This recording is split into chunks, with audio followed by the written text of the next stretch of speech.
right? Like getting engaged to the love of my life, getting all my music back. Those were two things that just never could have happened. They could have just never happened. It wasn't like, oh, it's just a matter of time. Like both those things could have just never arrived in my life. Song. Thank you. Yeah, it was really fun to record it again. In fact, to get me back in the same headspace as when I wrote it, I just wanted it to be really authentic as an experience. So I dug out my old mood board. Okay. Taylor, those are all pictures of me. No. This is a pizza. Funny story. I was pretty hungry because I'd stayed up for 3 days making this vision board. And so I got pizza and I ate it. So inaccurate statement on your part that it's only pictures of you because this is a pretty big picture. I mean, it's not that inaccurate. It really seems like, and this is not vanity, it just really seems like the song is about me. Don't flatter yourself. Hey, Stephen is not about you any more than my album 1989 is about that year you spent waiting tables on the lunch shift at Scusi, an Italian restaurant in the River North area of Chicago that, by the way, serves a really incredible slice of pizza. How do you even know that? Please, anybody who frequently checks your Wikipedia page would know that. How often are you checking my Wikipedia page? You need to calm down, which, by the way, is also not a song about you. Well, you seem to know a suspicious amount about me. And that song is about a guy named Steven, spelled with a PH the way I spell it. If it's not me, then who's it about? Okay, I wasn't really prepared for this to be like an extremely hard-hitting interview. It's what I do, Taylor. I'm sorry. I have to get to the truth. I came here to have a good time. But so did I. Really want to know who it's about. Yes, I really do. That seems to be the case. Yeah. I've never revealed this before to anyone, but Hey Stephen is about Stephen King. Stephen King. Master of horror, Stephen King. Really? Yes, he's amazing. The Dark Tower series changed my life, plus The Shining, The Stand, and don't even get me started on his short stories. Absolutely luminescent. I know, I agree.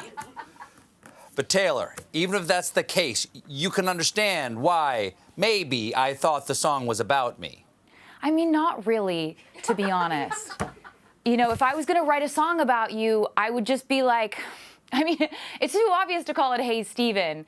You would call it something more detailed, right? Songwriting is all about the details. So you go, Hey Stephen, I love you on the TV and all the stuff you did on the Daily Show. And that time you were on Law and Order, you're 5'11", your middle name's Tyrone. Social security number is 33035. Taylor, stop. Do not say my social security number. No matter how much you insist that Hey Stephen isn't about me, I keep getting the strong feeling that it is. That seems like a you thing for you to sort of process. But the thing about that feeling that I think that maybe you should address within yourself, I think it's something that you should process and then take the feeling that you're feeling. Yes, my valid feeling. And just shake it off, right? But that song is about you. Hold on, I have to get this. Oh, it's Stephen King. I have to go. Hey, Stephen. Taylor Swift, everybody. I knew it. Taylor Swift swept onto Stephen Colbert's show during a whirlwind week of promotion, dazzling the late-night crowd as her 2 Disney Plus projects, Ashes the End and Era Asterisk Docuseries and Taylor Swift, The Eras Tour, the final show concert film, were set to debut Friday, December 12th. Inside the studio, she wore a striking burgundy mini dress, a dramatic shift from her earlier arrival at the Ed Sullivan Theater, where she had bundled up in Max Mara's Olga coat, paired with Mio plaid skirt and Christian Louboutin Jane boots, her pear-shaped diamond drop earrings from Eddick catching the glow of the city. Colbert, with his signature mischief, challenged Swift to name her 5 favorite Taylor Swift songs, a task she laughed off as so much pressure, teasing that Colbert must be plotted her list already.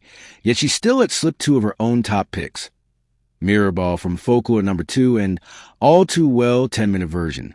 From Red, Taylor's version, leading the pack, For a moment, the studio became her confessional, Swift sifting through her extensive discography, every answer sparking wild fan theories and heated online debates.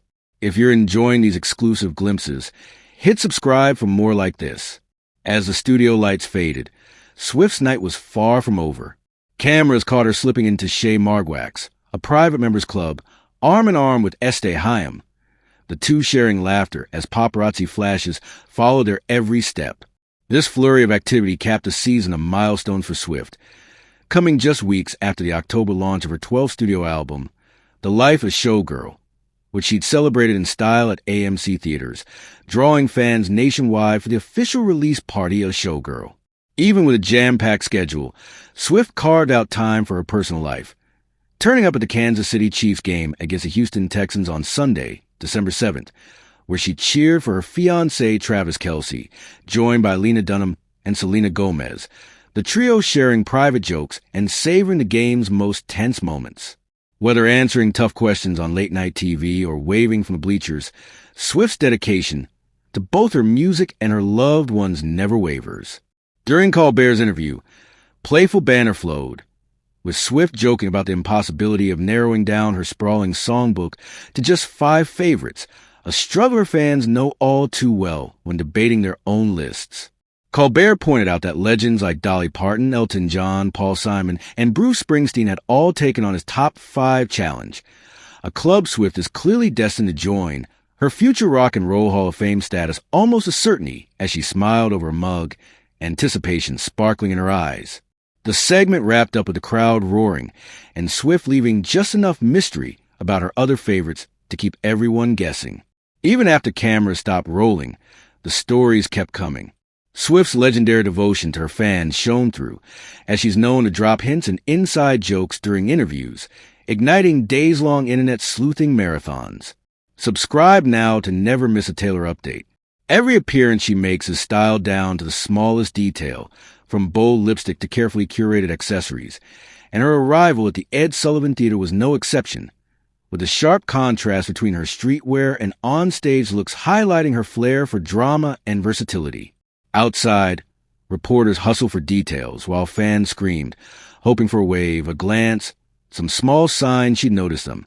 Later at Chez Margwax, Swift and Este Haim exchanged quiet words, perhaps plotting new music or weekend plans, adding fuel to rumors of future collaborations, and sending fans into another round of speculation. Through it all, Swift's focus stayed locked on her music, with the End an Era and Eras tour, the final show about to drop on Disney+, raising anticipation to a fever pitch. Social media buzzed with guesses about which songs and moments would grab the spotlight, while